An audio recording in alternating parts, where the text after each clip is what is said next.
Salut, j'espère que tu vas bien. En ce qui me concerne, ça va.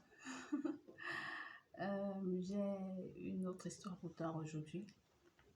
Déjà, je vais te rassurer, je suis pas sûre. Je ne sais pas si l'histoire est vraie parce que c'est un collègue qui nous a raconté cette histoire. Gérard, je ne sais pas jusqu'aujourd'hui, je ne sais vraiment pas si ce qu'il nous a raconté est vrai. Au fait, c'était en 2017. Je travaillais dans une entreprise de télécom au service de données.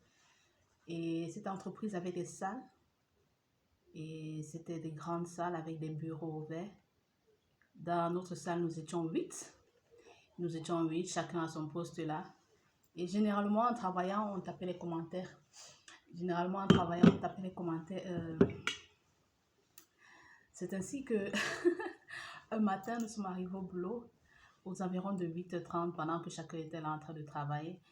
Il y a Nick qui a ouvert la bouche et il a dit: hey les gars, il y a quelque chose que je veux expérimenter. Je ne sais pas si je vais réussir à le faire un jour. Et Paul a demandé de l'autre côté: c'est quoi? Qu'est-ce que tu veux expérimenter? Qu'est-ce que tu veux tester? Et Nick a dit: bon, déjà c'était des personnes bien plus âgées que moi. Je travaillais, c'était des grands, c'était des personnes bien plus âgées que moi. Et c'est là il a dit: j'ai déjà eu à faire l'amour avec plusieurs femmes, avec des blanches, des noires, des brunes. Mais j'ai pas encore testé une albinos. C'est là, il y a Gérard. Il y a Gérard qui a crié de l'autre côté de la salle: quoi? Une albinos? N'essaye même pas.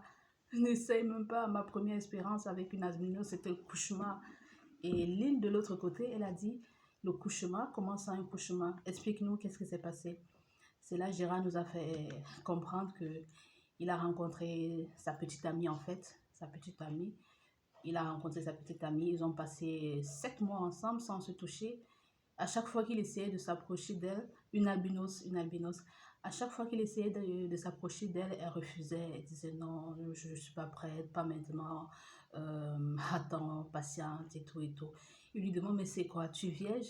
Je comprends pas.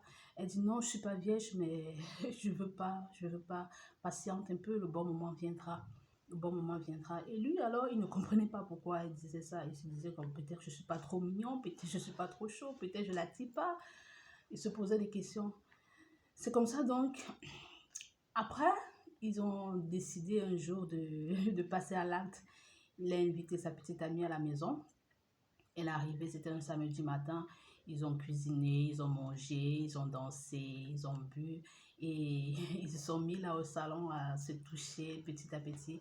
Il dit: pendant qu'on se touchait, ça nous a emporté. Je l'ai porté, je l'ai amené dans la chambre. Arrivé dans la chambre, nous nous sommes déshabillés et nous avons commencé à faire l'amour. À un moment, elle a dit: merci maman de m'avoir accouché. J'ai dit: mais quoi? Pourquoi est-ce que tu remercies ta maman de t'avoir accouché pendant que nous sommes en train de faire l'amour? Et elle a répondu: ça vient, ça vient, ça vient. Il dit: quoi? Elle dit: ça vient, ça vient. Et hop, elle a disparu du lit.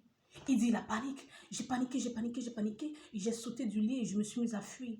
Et pendant que je suis arrivée au salon, j'étais prêt à ouvrir la porte centrale. J'ai entendu juste derrière moi: Gérard, chérie, où est-ce que tu vas nu? Je me suis retournée, c'était elle couchée sur le canapé. Et je me suis mise à dire: sorcière, mauvais esprit, éloigne-toi de moi, éloigne-toi de moi. Et elle a dit: non, je ne suis pas un mauvais esprit, je ne suis pas une sorcière. C'est moi, ta copine, c'est moi. Et il dit, j'étais là en train de crier: mauvais esprit, éloigne-toi de moi, éloigne-toi de moi. Et puis à un moment, elle s'est levée du canapé, elle s'est approchée, il dit, elle s'est approchée de moi et plus elle s'approchait de moi, je paniquais, elle s'approchait de moi, je paniquais et c'est là qu'elle m'a saisie et m'a dit: au fait, depuis, je ne voulais pas faire l'amour avec toi à cause de ça. J'ai perdu mes 2 premiers copains, tu es le 3e dans ma vie à cause de ça. À chaque fois que moi j'atteins l'orgasme, en fait, je disparais du lit et je me retrouve dans une autre pièce de la maison. Il dit: quoi? Elle dit: oui, c'est comme ça avec moi. Il dit: mais pourquoi? Je suis une albinos. Je suis une albinos, je sais pas, c'est peut-être comme ça chez toutes les albinos. Elle dit: j'ai essayé la première fois, ça m'est arrivé, le gars il a fui, mon second copain il a fui également et je ne voulais pas passer à l'acte avec toi parce que j'avais peur que tu devais fuir toi aussi. s'il te plaît, ne me quitte pas. Et le gars, il a regardé la fille et il dit, bon, franchement, les gars, moi, j'aime cette fille. J'aime cette fille. J'aime cette fille. Et quand elle m'a dit ça, j'étais toujours en érection. Elle s'est mise à me toucher là. Et puis, je lui ai dit, ok, d'accord. Rassure-toi, la prochaine fois, si tu es sur le point d'atteindre l'orgasme, rassure-toi que moi, j'ai joué. Hein. Rassure-toi que j'ai joué. Comme ça, si tu disparais du lit, bon, ce sera bon pour la journée pour nous. Et puis, tout le monde, moi, j'étais là. J'ai éclaté de rire. J'ai éclaté de rire. En fait, j'étais en train de faire un boulot que mon superviseur m'avait demandé de faire. Il m'avait demandé d'effectuer une tâche. Je ne comprenais pas exactement comment faire, comment effectuer la tâche. Et puisque c'était une entreprise de Pakistanais, ils parlaient tous anglais là-bas. Et j'ai crié, I get it, I get it. Et Albertine, dans l'autre côté du couloir, elle a dit, mais quoi? Sa copine à elle, quand elle atteint l'orgasme, elle disparaît du lit. Et toi, tu cries I get it quand c'est ton tour. J'ai dit, quoi? Qu'est-ce que tu racontes? J'ai dit I get it parce que je viens d'avoir l'inspiration sur comment effectuer la tâche que le superviseur m'a demandé d'effectuer. Il a dit, oh, chacun commençait à rire dans la salle, rire dans la salle, rire dans la salle. Et puis, c'était une journée magnifique. J'ai passé toutes ces journées à rire.